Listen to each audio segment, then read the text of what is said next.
আসসালামু আলাইকুম। তো এভরিওয়ান, তুহিন হাসান চ্যানেলটির পক্ষ থেকে সকলকে স্বাগত।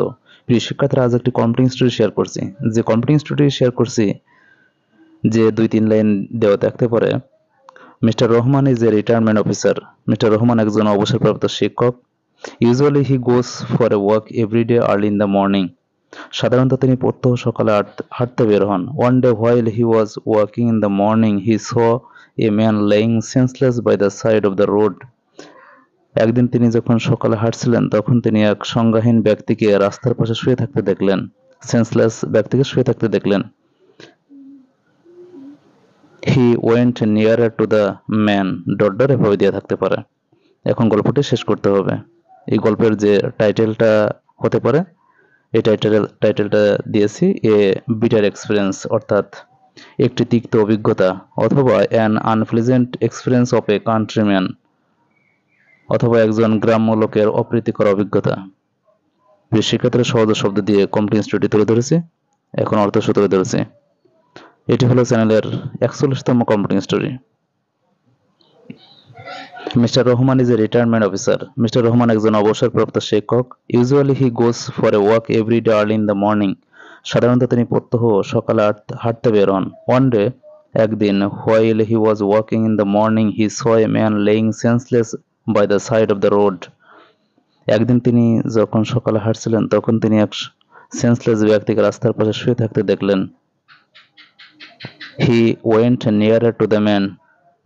তিনি লোকটির নিকটে গেলেন। But he could not recognise him because he did not see him before. তিনি লোকটির নিকট, কিন্তু তিনি তাকে চিনতে পারেননি, কারণ তিনি তাকে এর আগে কখনো দেখেননি। There was a bag laying before him. তার পাশে একটি ব্যাগ ছিল। So it seemed that the man laying on the road had to Dhaka from any countryside making a journey at night. সুতরাং তিনি বুঝলেন যে লোকটি কোনো গ্রাম থেকে রাতে ঢাকায় এসেছেন। Anyway, the surrounding was calm and quiet. যাই হোক, চারপাশ ছিল শান্ত এবং নীরব। Mister Rahman looked around but found none. Mister Rahman চারদিক তাকালেন, কিন্তু কাউকে দেখলেন না। Then he managed a rickshaw and took him to the nearest hospital. তারপর তিনি একটি রিকশা জোগাড় করলেন এবং তাকে নিকটস্থ কোনো হাসপাতালে নিয়ে গেলেন। A doctor felt the pulse of the man and undertook his treatment.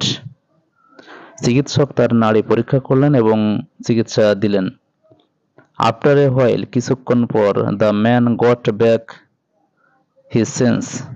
কিছুক্ষণ পরে তিনি জ্ঞান ফিরে পেলেন। Then he told Mr. Rahman what actually happened. তারপর তিনি মিস্টার রহমানকে যা ঘটেছিল তা বললেন। He came from Faridpur by a night coach. তিনি ফরিদপুর থেকে নাইট কোচে ঢাকা এসেছেন।